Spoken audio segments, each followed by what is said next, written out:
Pure MMA, we're here at UTC, the Ultimate Training Center in Birmingham. We're alongside one of their amateur fight team, Jake Hadley. And before we talk MMAC and the fight coming up next month, 2016 wasn't the year you were hoping it to be. I think, you know, just talking off camera, you're frustrated with not getting kind of the number of fights you wanted, especially at amateur. Tell me a little bit about that. Yeah, well, basically, the last time me and you spoke, it was right before the fight against Darryl Clark. I was supposed to fight Darryl Clark. I fought Darryl Clark on Shinobi. I won that fight, won the Shinobi belt. A couple of weeks later, I fought on Fight Star against Warren Mason. I won that title. And then I was ranked #1 in the country. Everything was looking good. The year was looking good. And then all of a sudden, can't get no fights. I get matched up. The pull out a couple of weeks before the fight. The pull out. I get a match up.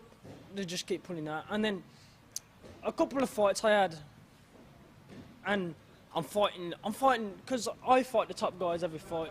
I don't try and pad my record like these other guys who try and pad the amateur record. I don't know what that's about. Amateurs are learning. You're supposed to be learning the amateurs. You're supposed to fight the top guys.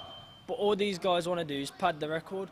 But I'm fighting the top guys, so I fight this guy. I go to fight this guy from Denmark, 8-0. Yeah, I do. I go for a training camp. I train hard for it. I get there, the guy misses weight because he can't stop eating cakes and donuts all night. Yeah, so he misses weight. And then that fight falls through. So then a couple months later, so then I take a fight with Danny Stirk. I take a fight with Danny Stirk in his hometown. Yeah, don't forget I'm the champ at this promotion, Fight Star. And I'm fighting him in his hometown. I didn't really want to fight, if I gotta be completely honest. The only reason I took the fight is because I hadn't fought for like months. And I wanted to fight to keep active. You know what I mean? So I took the fight. And the guy makes weight, but then the guy nearly dies trying to make weight. I think he's still lying in that bath from the last time he's trying to cut the weight. I haven't heard nothing since from him. These guys, I don't know, man. They can't make weight. They can't stop eating cakes and shit like that. I don't know what's up with them. Is it frustrating being a young, especially, you know, you were on a bit of a tear and people were starting to talk about you. Not being able to get the fights means you're not getting the exposure, which means you're not getting the wins, which, you know, how frustrating is it? It's terrible. Like I say, all the top guys, they don't want to fight the top guys. They want to hide from them. And if they do want to fight them, they'll say, oh, come down to Glasgow, my hometown, and I won't meet you halfway, I won't do this, I won't do that, I won't come and fight. Everyone wants me to come and fight down in their hometown. They don't want to come to Birmingham and fight me. On the last MMAC, I was supposed to fight. Couldn't get a fight. I was supposed to fight and go on a ticket, couldn't get a fight. I was supposed to fight loads of different shows. Just nobody will fight me. Like, I don't want to fight no bum. I want to fight all the top guys. So if you're a top guy, come at me like.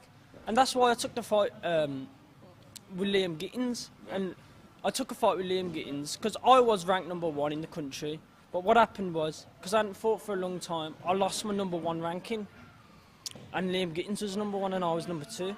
So I fought Liam Gittins. It wasn't for a belt. It was a 5-round, no contest, no title fight. And I took that fight. I was watching Liam Gittins. I thought, yeah, this guy, I like this guy, the way he fights. He comes out to fight. He don't care. He'll take one to give one. He's a proper fighter's fighter. I thought, yeah, this guy is good. This is the type of guy I want to fight. Yeah. I come in the fight now. The geezer, I don't know how the judges can give him the fight for one. Yeah. He was shadowboxing in there. Yeah, shadowboxing in front of my face, and the judges are giving him points for that. The guy hugs and stalls and be's a bitch the whole entire fight, and they give him the fight. I mean, I could have fought like that from my amateur debut, because I'm a fighter's fighter and I want to be entertaining. I want to, you know, I am not here trying to sell no bullshit tickets to people. I try and put on fights. These geezers want to come and hug every single fight. When they fight me, they want to come and hug. I could have done that from my first fight, but now you've woken up a devil, because now I might do that shit now. I might come out and try and run away like Forrest Gump. You know, I might come and hug the whole entire fight. So don't be shocked if I do that, because you lot are bums and want to be boring and stall out a fight. What the hell? Let's be honest. No, all these guys, they ain't fighters no more. I got into MMA when I was a young kid, watching MMA. I thought, yeah, I want to be like them, real alpha male fighters. as I've got older and I've learnt about MMA, it's full of bums and pussies. Everyone's a pussy in MMA. Nobody wants to fight no one. Yeah. Oh, it's terrible. No one wants to fight no one. Oh, mate. February 25th, though, on paper, you've got to fight. And you get to fight. And you get to fight in Birmingham against Ben Fahey. Do you expect he's going to show up? I think he'll show up. Good. I actually think he'll show up. I actually do think he'll show up. He ain't got... You know, he ain't really a guy everyone knows as a name. But he's dangerous. He does pose threats.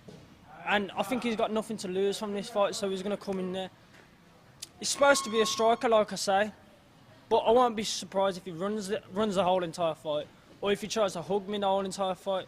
But that's all right, because I brought in 2 really good sparring partners, Forrest Gump and Huggy Bear, just in case he tries to do that. So I'm all right. Let's be honest, again, fighting in Birmingham at the things at Guildhurst, the City Guildhall, I think, the event the takes Q place. Club, yeah. You know, there's going to be the UTC fight team always travels with the UTC fight team support, and you're going to get a little bit of hometown love. Is that important? You appreciate that? Does that kind of fire you up? I appreciate the hometown love. Well, I hardly ever get to fight in my hometown because I always have to travel to fight these guys, even though I've got more belts than half of you guys have fights. Like, I have more belts than these guys have fights. You know what I mean? But no one wants to come and take it from me. But anyway, so I'm actually glad I get to fight in my hometown and not someone else's hometown for once. And in front of, like, because we've got a good group of lads fighting, you know, about 10 or 12 UTC lads fighting on the show. So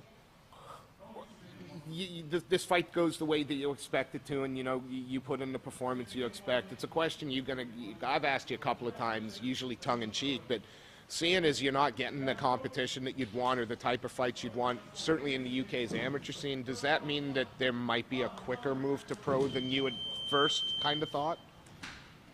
you see, this is what I was gonna like turn pro because of this, not being able to get fights and stuff. And then, you know, Silk told me, no, Jake, take your time. You got a big future in this sport. You can take your time. You're only young. You know what I'm saying? So, like, I just listen to what my coaches say, what Yannick says, what Silk says, what these guys say, because they know best. You find it hard to stay patient now? I know you're getting good advice from good guys, which is why you listen. But inside, is it still kind of gnawing away at you? You want to get you want 7 or 8 fights in a year. That's probably where you'd like to be, not 3. I know I try and get the fights, but for some reason you always fall through. What can Birmingham expect to see from you come February 25th? Again, you don't get to fight at home very often. You're going to get a lot of support. What's the performance we're going to see? Typical Jake Hadley. I come to fight every time. That's what I'm going to see. Me coming to fight. That's what I come. I'm coming for that win. I'm coming for that belt. Coming to get what I want back, and that's my #1 spot. And I'm coming for Liam Gittins as well after this fight. Actually, I think, you know that Mohammed kid who's fighting Liam? Mohammed Makiev, yeah. Yeah, I think Mohammed, I actually said to Mohammed the kid, we spoke, and I actually think that Mohammed will win. Not that he's a better fighter than him, but I think his game plan, what he'll do on Liam, is he'll take him down. Liam's got 0 wrestling. He'll take him down, and he'll lie on him the fight, and then he'll win. Oh, that's what, my opinion of the fight. But then I get the crack at Mohammed if he wants to fight, innit? And then I get to fight Liam again, and then that's that. The crazy cool thing about this, though, is like 3 years ago, you know, I wouldn't have been able to sit with anybody, and we're talking about amateur athletes. We're not talking about the guys in the pros, but we're talking to them by name. We know their reputations. You know about them. They know about you. That's how far the sport's come in, like, at the amateur scene for the last. Yeah, like I say, I'm only chasing the top guys. I want to come after the top guys. You know what I mean? I like these other guys, like 8-0, 9-0, 10-0 as an amateur, and then they turn pro. They can't even win a fight because they padded the amateur record up that much. They can't even win a pro. They can't win at pro because they fought 8 bums. You know what I mean? I mean, you look at some guys who have mixed amateur records, but then when they turn pro, they do better. I mean, you look at Cody Garbrandt. He was 6-2 as an amateur. Yeah, he got knocked out cold. He got choked. Yeah, now he's 11-0 and he's champion of the world. You know what I'm saying? So I don't know why people try and pad the record at amateur, but that's it. I want to fight the top guys. If you're a top guy and you think you're a top guy, try and get the fight in it.